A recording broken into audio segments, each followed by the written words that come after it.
कि परमेश्वर हमारी देखभाल कैसे करता है। भजन संहिता 37 अध्याय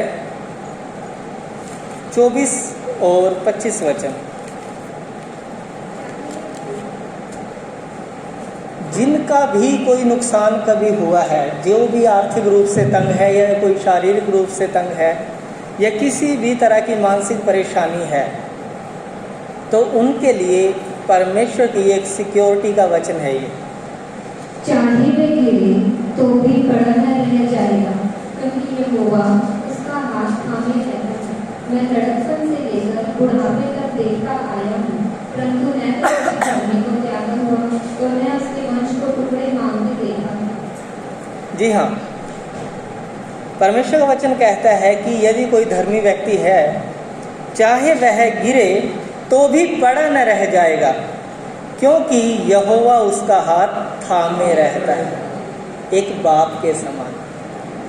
अगर आपको याद हो, बचपन में जब आपका हाथ आपके पिताजी पकड़ के चलते थे ना, और ठोकर खा के कभी गिरे हों, तो भी आपका मुंह कभी धरती पर नहीं लगने दिया परमेश्वर ने या फिर आपके पिताजी ने। वो हमेशा आपके हाथ थामे रहते थे और जैसे ही आप गिरने लगते आपको तुरंत ऊपर खींच लिया जाता था। परमेश्वर का वचन कहता है कि यदि कोई गिरेगा तो भी पड़ा नहीं रहेगा, क्योंकि परमेश्वर उसका हाथ थामे रहता है।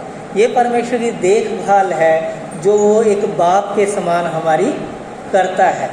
फिर लिखा है, मैं लड़कपन से लेकर बुढ़ापे तक देखता आया हूँ। और ये कह कौन रहा है, ये भी जरा गौर कर लें। ये दाऊद कह रहा है, जो परमेश्वर का एक अभिषिक्त जन है, जो नबी है, जो राजा है। वो कह रहा है कि मैं बचपन से लेकर बुढ़ापे तक देखता आया हूँ, परंतु ना तो कभी धर्मी को त्यागा हुआ और न उसके वंश को टुकड़े मांगते देखा है। हालेलुया। ना तो कभी धर्मी को त्यागा हुआ और ना ही उसके वंश को टुकड़े मांगते हुए। चाहे आज हमारी हालत पतली जरूर हो, लेकिन हमारी जो औलादें होंगी भीख नहीं मांगेंगी और ना ही हम कभी त्यागे जाएंगे। ये परमेश्वर की सेफ्टी है जो LIC से भी बढ़कर है। कहते हैं ना, LIC जीवन के साथ भी जीवन के बाद भी, हमारी LIC उससे बढ़कर है। परमेश्वर जो है हमारी सेफ्टी यहाँ तो करता ही है, हमारे अनंत भविष्य को भी तय करता है।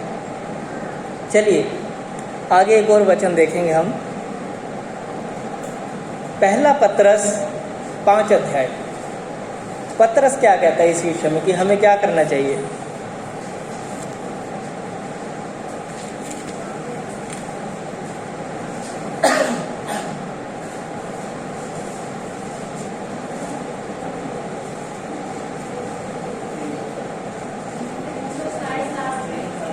पहला पतरस 5 अध्याय, और बड़ा फेमस है 5 का 7।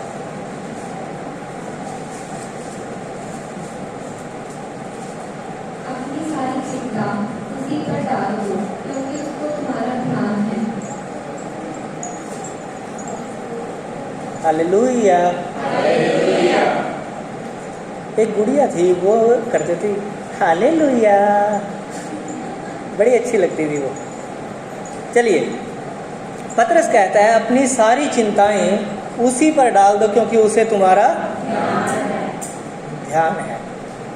अगर अब आप अपनी चिंताओं को अपने पास रखते हो, पहली बात आप परमेश्वर की योग्यता पर शक कर रहे हो, क्योंकि आपको लगता नहीं ना कि वो आपकी चिंताओं को ले सकता है। आपको लगता नहीं कि वो आपकी चिंताओं का निवारण कर सकता है, इसलिए तो आप अपने ऊपर रखे हुए उसको। दूसरी बात, आप वचन को न मानने वाले गिने जाएंगे, क्योंकि आपने वचन का पालन नहीं किया है। याकूब कहता है, वचन के सिर्फ सुनने वाले नहीं बल्कि उस पर चलने वाले भी। तो वचन क्या कह रहा है? अपनी सारी चिंताएं उसी पर डाल दो, क्योंकि उसे तुम्हारा ध्यान है। चलिए, पतरस का कहना है कि हमें अपनी सारी चिंताएं उस पर डाल देनी चाहिए, क्योंकि वो हमारा ध्यान रखता है। फिर इब्रानियों का जो लेखक है वो हमें शांति और तसल्ली से भरे हुए कुछ शब्द कहता है। जरा पढ़ लें उसे क्या कहता है। इब्रानियों की किताब 13 अध्याय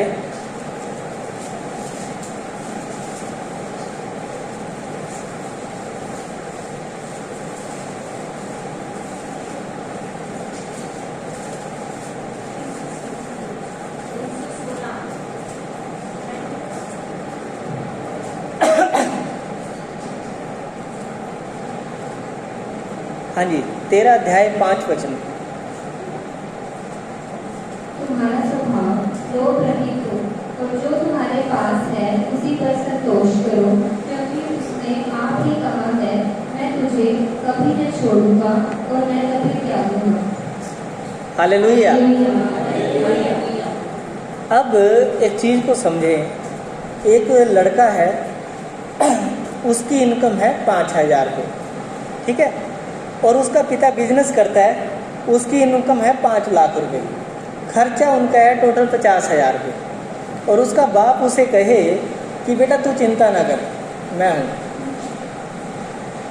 अभी बताओ, क्या उस बच्चे को चिंता करने की ज़रूरत है? जब कभी दिल करेगा नौकरी को लात मारेगा, अपने बाप का बिजनेस ज्वाइन कर लेगा। क्यों 5,000 के लिए गुलामी करी? यही है ना। वचन कहता है तुम्हारा स्वभाव लोभ रहित हो, यानी कि तुम्हें लालचित नहीं करना। फिर लिखा है जो कुछ तुम्हारे पास है उसी पर संतोष करो, क्योंकि उसने आप ही कहा है, मैं तुझे कभी बेदखल नहीं करूंगा।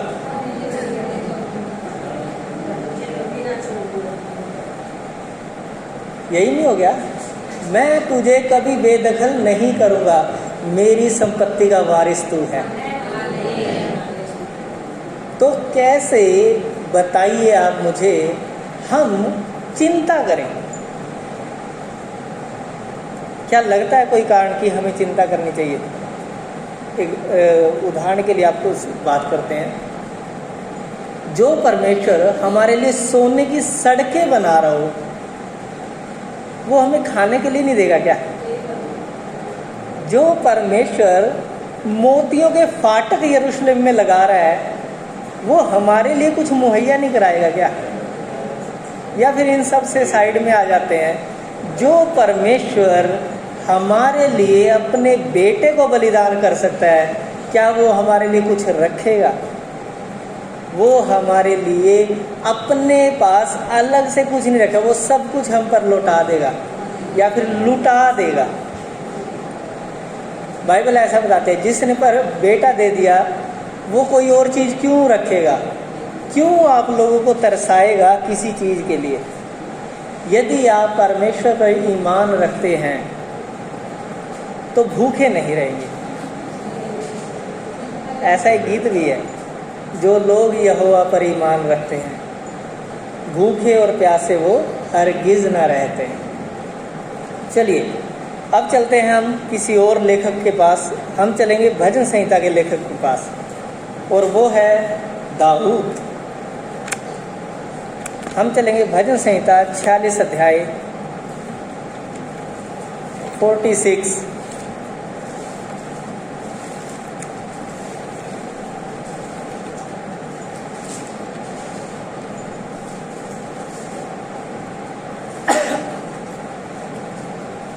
जब कभी हम संकट में पड़ते हैं तब कोई है जो हमारी सहायता के लिए आता है। चलिए पढ़िए 46 अध्याय 1 वचन। परमेश्वर हमारा शरण स्थान और बल है, संकट में अति सहज से मिलने वाला सहायक। हालेलुया। परमेश्वर हमारा शरण स्थान और बल है, संकट में अति सहज से मिलने वाला। जिस घड़ी हम संकट में होंगे, जिस घड़ी हमारे पास कोई उम्मीद नहीं होगी, जिस घड़ी चारों तरफ अंधेरा होगा, जिस घड़ी हम मौत की वादियों में होंगे, उस टाइम लिखा है वो अति सहजता से मिल जाएगा। बड़ी ही आसानी से हमें परमेश्वर प्राप्त होगा और वो हमारी सहायता करेगा। हालेलुया। संकट के समय अति सहजता से मिलने वाला सहायक है वो। यदि हम उस पर विश्वास रखते हैं तो वो हमारा बल बन जाता है, वो हमारी ढाल, हमारी चट्टान बन जाता है, हमारा छिपने का स्थान बन जाता है, हमारा दृढ़ किला बन जाता है।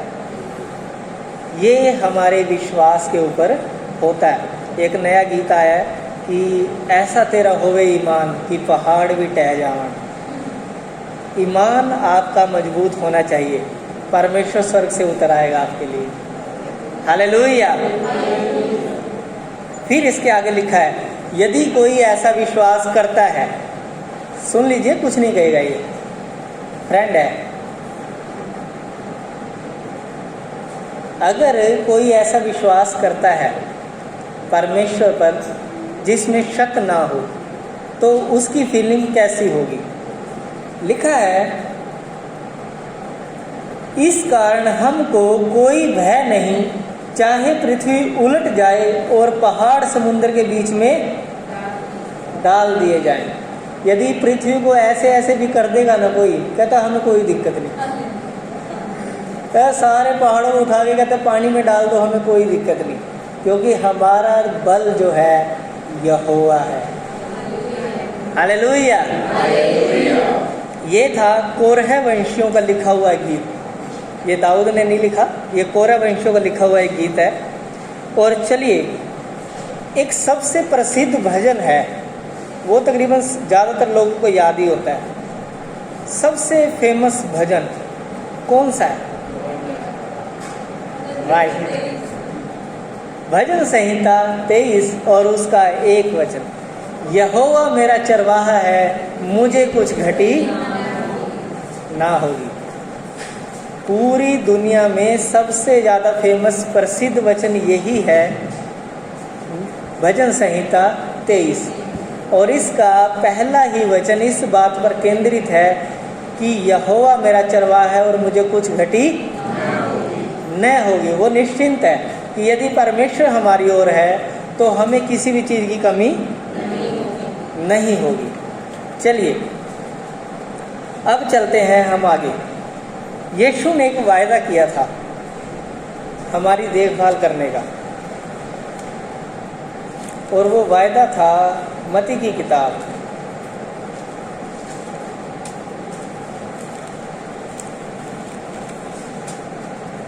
28 अध्याय।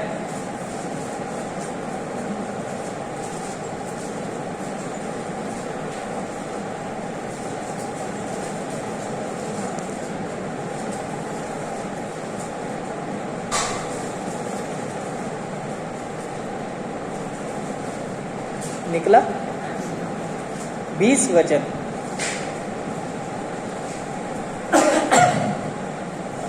और उन्हें सब बातें जो मैंने तुम्हें आज्ञा दी है मानना सीखो, और देखो मैं जगत के अंत तक सदा तुम्हारे संग हूँ। जी हाँ, और देखो मैं जगत के अंत तक सदा तुम्हारे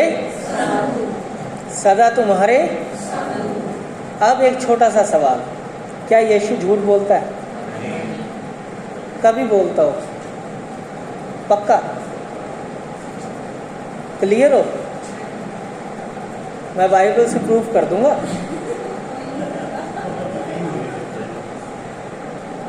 मैं वाकई प्रूफ कर दूंगा। अरे ये तो पूछ लो, प्रूफ क्या करूंगा? यही प्रूफ करूंगा कि वो सच बोलता है। क्योंकि बाइबल ये कहती ही नहीं कि यीशु झूठ बोलता है।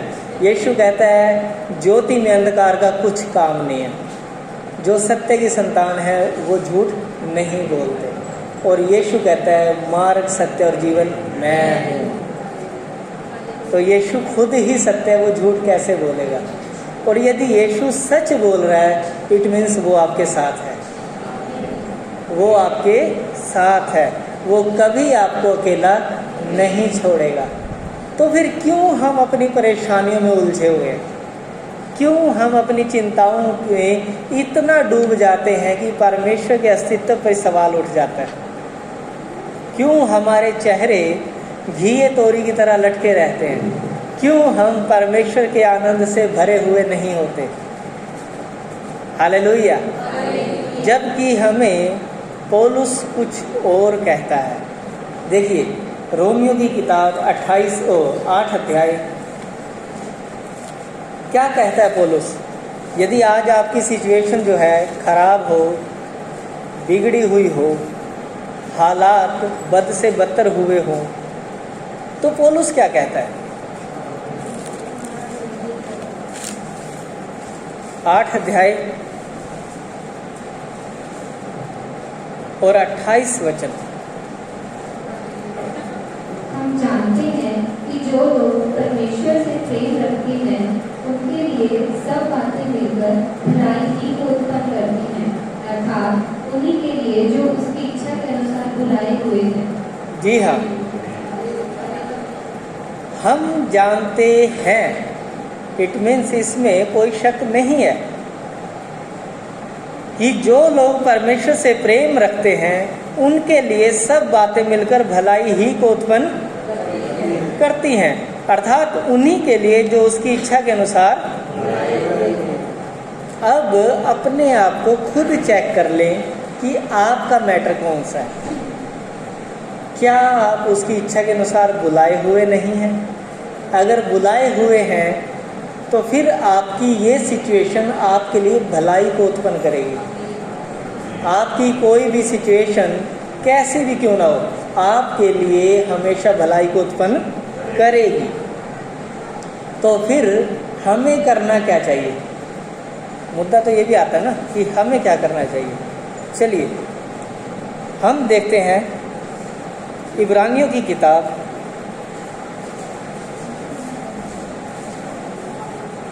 नहीं, उससे पहले हम एक वचन पढ़ लेते हैं, पहला कुरिन्थियों, फिर ये रह जाएगा, ये बड़ा अच्छा वचन है।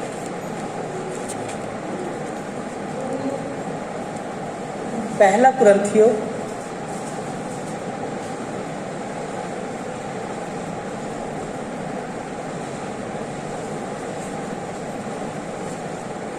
15 अध्याय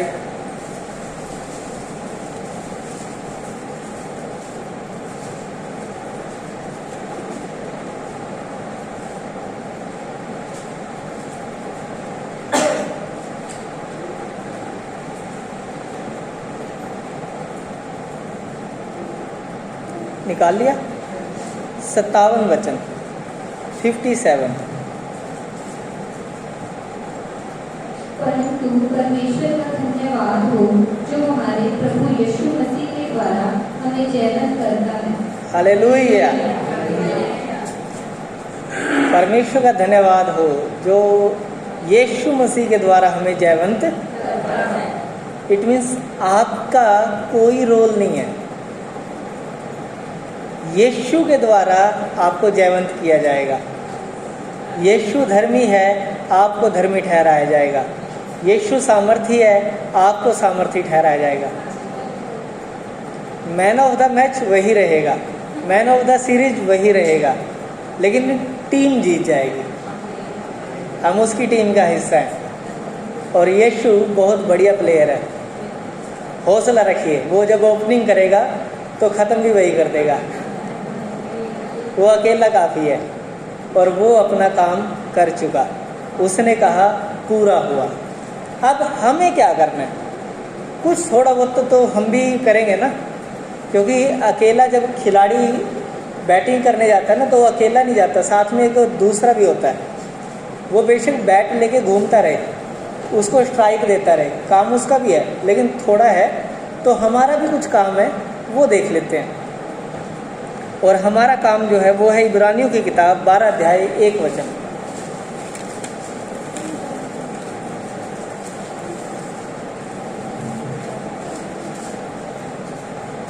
इस कारण जबकि गवाहों का ऐसा बड़ा बादल हमको घेरे हुए है, तो आओ हर एक रोकने वाली वस्तु और उलझाने वाले पाप को दूर करके वह दौड़ जिसमें हमें दौड़ना है धीरज से दौड़ें। जी हाँ, इस कारण जबकि गवाहों का ऐसा बड़ा बादल हमको घेरे हुए है, तो आओ हर एक रोकने वाली वस्तु। इसको जब आप इंग्लिश में पढ़ेंगे तो वहाँ पर वेट लिखा हुआ है, पंजाबी में इसको भार लिखा हुआ है। तो ग्रीक भाषा में भी जो इसका शब्द आया है वो है, छोड़िए उसको, मुझे याद नहीं आ रहा, तो उसका भी अर्थ भार होता है, वजन होता है। लेकिन हमें हिंदी भाषा में दिया गया लिख के रोकने वाली वस्तु। अब इसको इस तरीके से समझिए, आप लोग एक दौड़ में हैं, ठीक है, और सभी लोग अपनी अपनी लाइन में दौड़ रहे हैं, और एक व्यक्ति के ऊपर 50-60 किलो की बोरी लटका दी जाए और उसे भी दौड़ में दौड़ा दिया जाए, कितने नंबर पे आएगा? सबसे लास्ट में आएगा, क्योंकि वजन लेके दौड़ना मुश्किल है। आपने जब देखा हो ना, जो दौड़ाक होते हैं ना, दौड़ने वाले होते हैं, वो सिर्फ एक बनियान डाल के दौड़ते हैं, कभी भी कुर्ता पजामा डाल के नहीं दौड़ेंगे। कारण कुर्ते पजामे में जो है वो फैलावट वाला होता है, और जब भागेंगे तो हवा से उनकी गति जो है वो कम हो जाएगी। तो अब क्या है, जितना हो सके अगर हमें तेज दौड़ना है तो हमें सारे भार को उतारना होगा। जो वो बनियान पहन के दौड़ते हैं, अगर वो बनियान भी उतारें तो कुछ ना कुछ एक आधे सेकंड का और फर्क पड़ जाएगा। वजन महत्व रखता है हमारी दौड़ में। तो अब आप लोगों के लिए क्या है कि जितना भी वजन आपने अपनी चिंताओं का, अपनी परेशानियों का अपने ऊपर रखा हुआ है, या अपने पापों का बोझ अपने ऊपर रखा हुआ है, उस सारे को उतार दीजिए और धीरज के साथ उस दौड़ में दौड़िए जिसमें आपको दौड़ना है। दूसरी बात यहाँ पर है पाप, उलझाने वाले पाप। अब ये उलझाने वाले पाप के लिए जो शब्द यूनानी भाषा में आया है वो है हमातिया। हमातिया शब्द का अर्थ होता है सम्मान पाने से चूक जाना, या अपनी लाइन से भटक जाना, या फिर निशाने से चूकना, निशाने को मिस कर देना। अब यदि आपका निशाना यीशु है और आप उससे चूक जाएं तो आपका कोई वजूद नहीं होगा। इसीलिए इब्रानियों का लेखक हमें बताता है कि आप क्या करें, उस जो उलझाने वाला आपका पाप है उसे साइड में करें ताकि आप निशाने से चूक ना जाएं। हालेलुया। अब ये मैं आपके ऊपर सौंपता हूँ, छोड़ता हूँ कि आपको कौन कौन सी बातें उलझाए रखती हैं, कौन कौन से ऐसे पाप हैं जिनमें आप उलझे हुए हो। उन सब को दूर करके अपनी दौड़ में धीरज के साथ दौड़ें, तब जाकर आप यीशु मसीह के पीछे चल पाएंगे। एक और वचन हम पढ़ेंगे, मीका की किताब, और ये अंतिम वचन है, मीका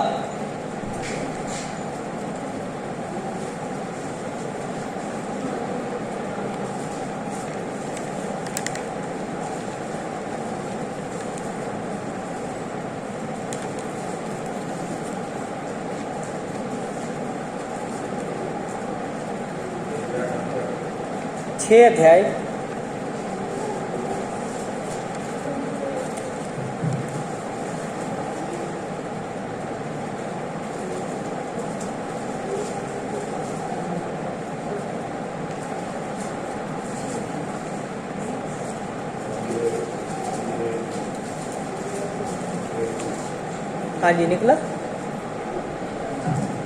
6 अध्याय 8 वचन।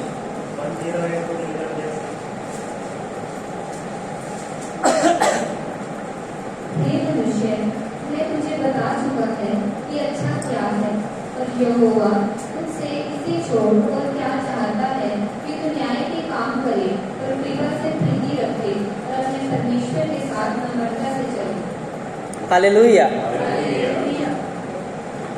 देखिए क्या लिखा है कि हे मनुष्य, वह तुझे बता चुका है, परमेश्वर तुझे बता चुका है कि अच्छा क्या है। पता है ना सबको अच्छा क्या क्या है? फिर ठीक है। और यहोवा तुझसे इसे छोड़ और क्या चाहता है कि तू न्याय से काम करे और कृपा से प्रीति रखे और अपने परमेश्वर के साथ नम्रता से। हालेलुया।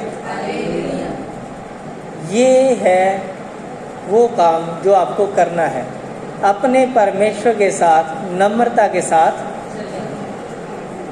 हालेलुया। अपनी सारी चिंताएं उस पर डालनी है और नम्रता से उसके पीछे जब लोगों के साथ पेश आए तो न्याय के काम करने हैं। तब ऐसा कोई काम नहीं करना जिससे किसी की हानि हो। हालेलुया। परमेश्वर आपकी देखभाल करता है। हमने पढ़ा कि कभी भी धर्मी के वंश को टुकड़े मांगते हुए नहीं देखा गया, और यीशु मसीह ने हमसे वायदा किया कि मैं जगत के अंत तक तुम्हारे साथ हूँ। तो मेरे प्रियो, यदि आप लोग विश्वास रखते हैं तो परमेश्वर आपकी देखभाल जैसे अब तक करते आए इससे बढ़कर आगे करते रहेंगे। और यदि आप लोग इन बातों पर विश्वास नहीं कर पा रहे तो इट मीन्स आपको अभी विश्वास के वरदान की ज़रूरत है। तो आप उसके लिए प्रार्थना करें ताकि परमेश्वर आपको विश्वास का वरदान दे और आप परमेश्वर के पीछे चल सकें। परमेश्वर आप सबको आशीष दे। सबको जय मसीह।